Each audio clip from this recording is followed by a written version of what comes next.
over to the, and she came all the way back over here, just in time.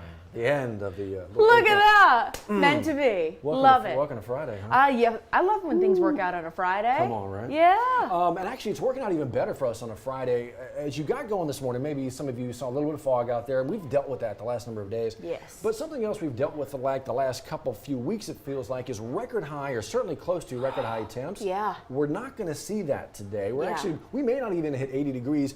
And there's your 10-day forecast as you look at it. I can actually show you real quick the current temperatures.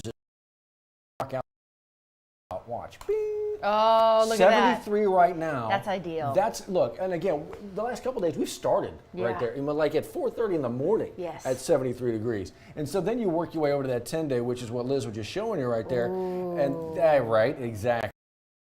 But on that weekend and what that's going to look like, and the weekend forecast that Jared had for us this morning, really looking pretty good.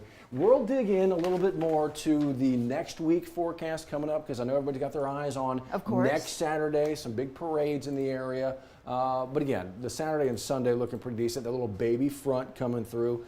Maybe a slight chance of some rain this weekend. Yeah. As we all do what we need to do to the clocks too. Right? Keep your head on a swivel about that rain, about the time change. All that. We will keep reminding you as we get closer to daylight saving time. This just sent into our newsroom earlier this morning.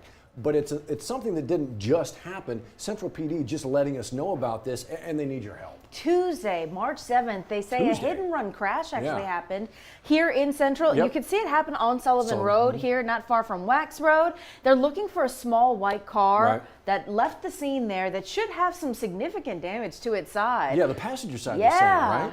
And so maybe some black paint as part of that damage, which they say came off that other vehicle. Yeah. But again, we know this is kind of late in the game here. This happened again Tuesday. We're just getting this. So we are putting this out there for you because they've asked us, obviously, to do that.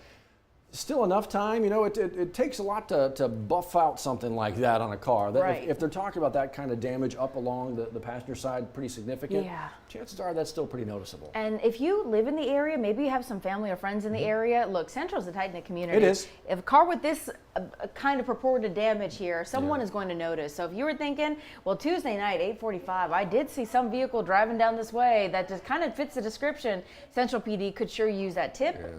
Anything that could use some help find who this is, maybe who the car is registered to, you can help them out. Make the call.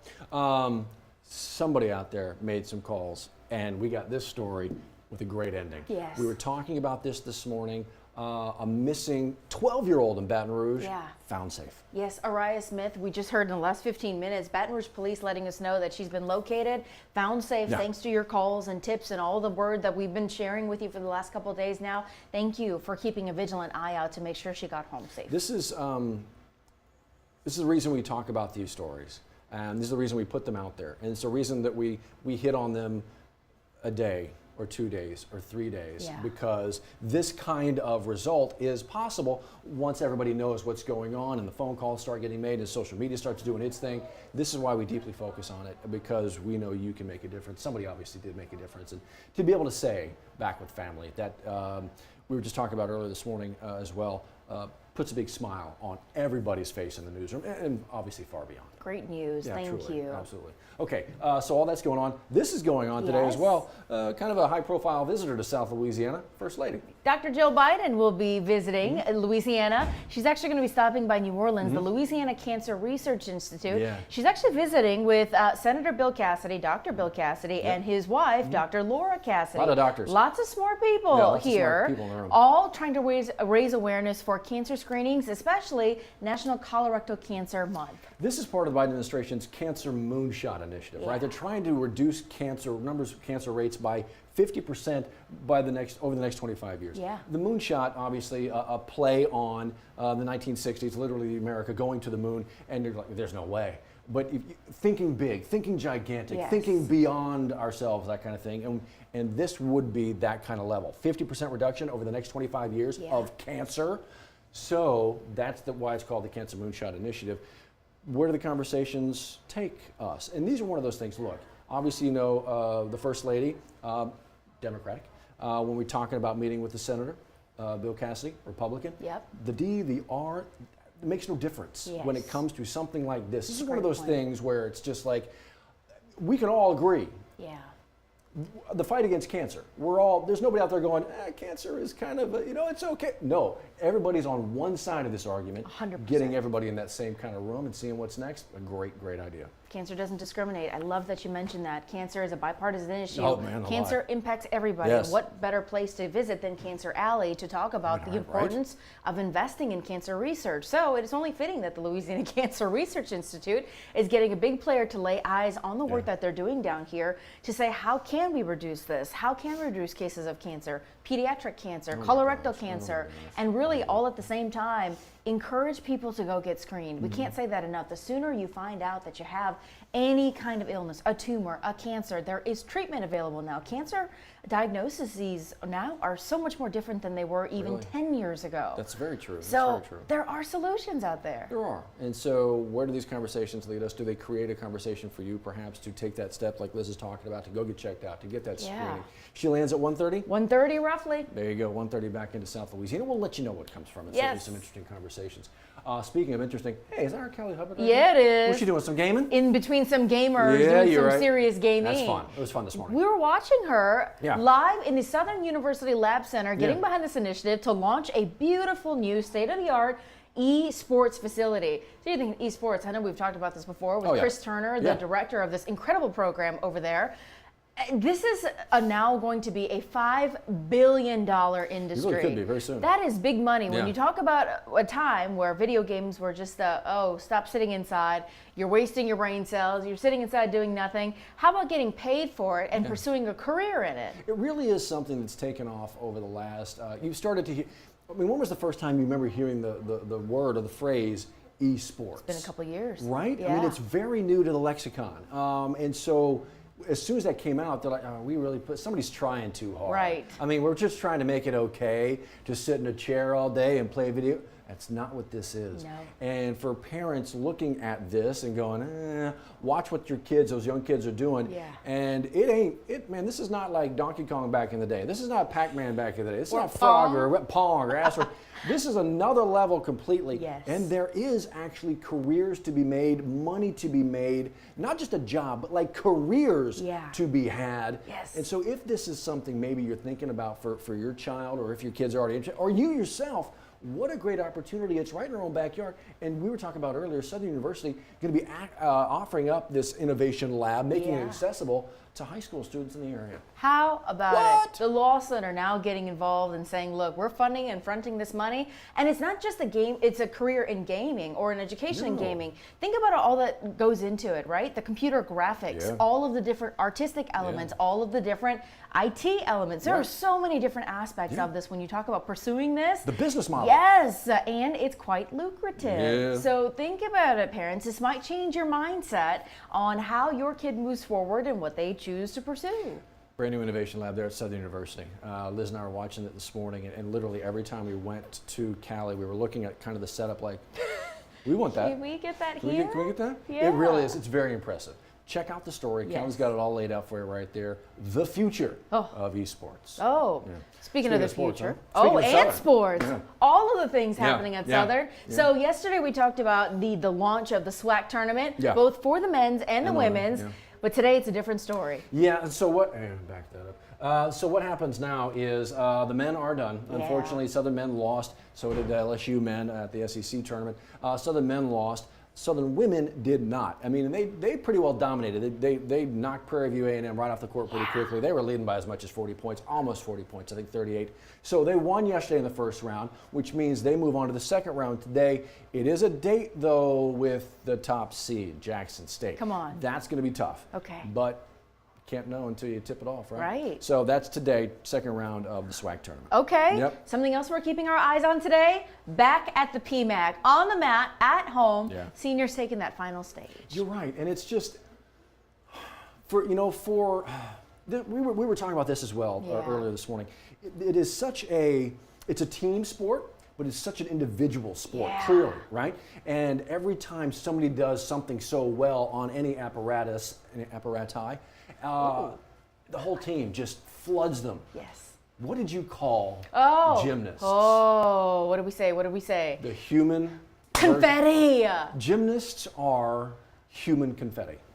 I think that is just the most beautiful description. They really are. Everything about it makes you smile. Yeah. I mean, literally, just all the color and the fun and if you're seeing confetti, yes, it is that happy moment. And gymnasts are nothing but, they really are. Just watching them do their thing. So should be a fun night tonight. 7:30 is when they jump on the mat. It's the last meet of the regular season. Look, next weekend is the SEC tournament, SEC championships. And the last couple of meets have just been electric to watch this team, to see them rally behind each other, as you said, for each individual athlete, but also as a team. It's just been cool this season to watch their ride. It's been fun. Yeah. It really has. So that's tonight at the PMAC. Tonight at the box, if you're wondering. Tiger baseball back at it. This is the last weekend before the SEC weekends. Right. And that 30-game grind begins. This is the last non-conference weekend at the box. So taking on Stanford. And then softball is going to South Carolina? They begin the SEC season this weekend. You're right, but they're doing it on the road over at South Carolina. Their first game, it's a Saturday, Sunday, Monday. Okay.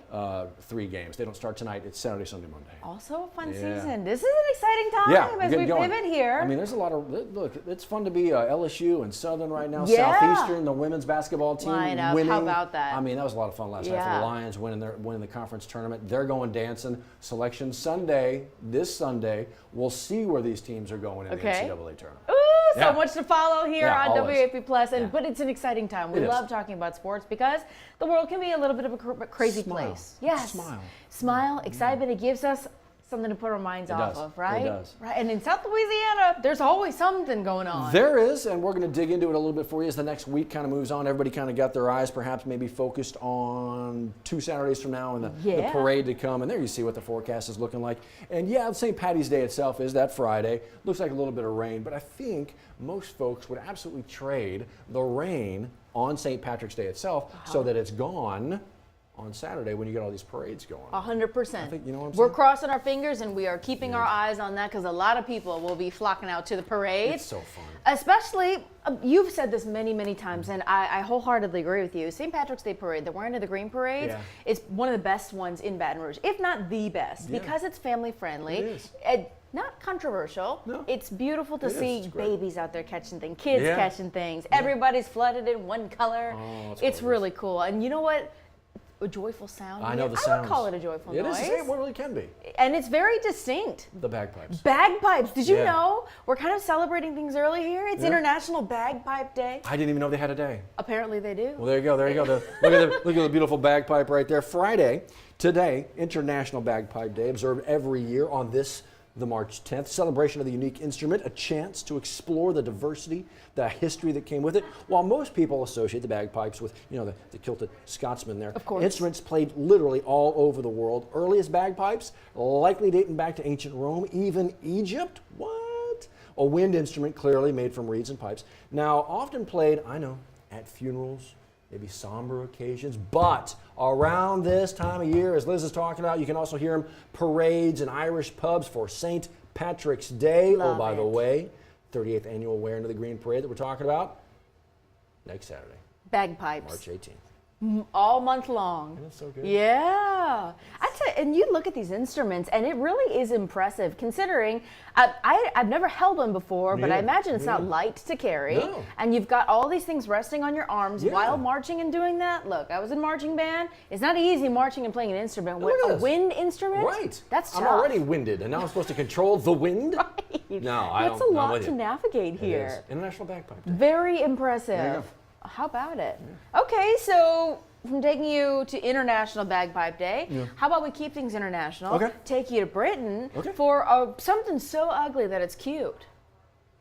Stand by. Is this like royalty or joke or something? Oh, no, not a royalty. World's ugliest dog. Oh my gosh, Meet look at her. Miss Peggy. Look at her. Yeah, not world's ugliest, just Britain's ugliest. I don't know. She could probably compete for the world title. I Look think at her. she may Look go at on Peggy. to. So you see her key features here? Yes. Her permanently dangling tongue, her hairlessness, her scruffy mohawk. She's always attracted attention everywhere she goes. Aww. Well, since winning Britain's Ugliest Dog, Peggy has appeared on TV shows, in newspapers. Her claim to fame, gaining so much attention, Matt, people recognize Peggy on the street. Yeah. She now has a modeling contract. Stop. Wait, modeling what? contract. Well, why not? Yes. Okay, Yes. so there she goes. And you put it out there right there. I mean, permanently I gotta take that dangling down so you tongue. can see. which they just I mean, zoomed that in looks on. real Thankfully, dehydrated. But she was just eating with it. I mean, it's hanging out the side of her mouth while she's chewing down on food. She doesn't bite the tongue off. That's a really good point. How did she do it? Well, you're about to. They may show it again here in a second. The getting after the food. How in the heck does? And how do you slurp up water? That's another question. If you've got a permanently dangling tongue, do you just like lop it up or like inhale it? I've got questions. I gotta know. I got questions. Let's say, how do we get? Okay. How do we get a hold of Peggy? I don't know. You know how there's like dog whisperers? Yeah. Can you whisper? I don't know. I don't know if she's gonna hear you. I don't know if she's gonna hear you.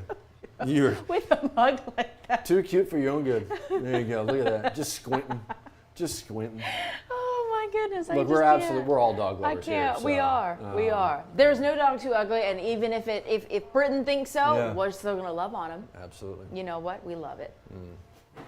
Stick that tongue out at me. That's a lot of cuteness to start off your Friday morning. And actually, you know what? Friday's going to be a pretty good one down here in South Louisiana, certainly compared to what you've seen other places around the country, all the snow out west, crazy raining everywhere. And look, even you take all that in, and maybe we could whine about warm temperatures. We're not even going to be dealing with that today. It's not going to be a very bad day out there in South Louisiana. Welcome to it. I don't even think we may not even hit 80. Look at that. Look at that baby front. The baby front. Baby face, baby front. I love it. I love it. Y'all enjoy your weekend. Enjoy the sun. Enjoy the lows dipping down into the upper 50s tomorrow. Make it a great one. There you go. The seductive styling of the 2022 Mazda CX-9 elevates your idea of what a three-row CUV can be. Get 0% financing on a new Mazda CX-9 at Baton Rouge's Mazda dealer, Team Mazda.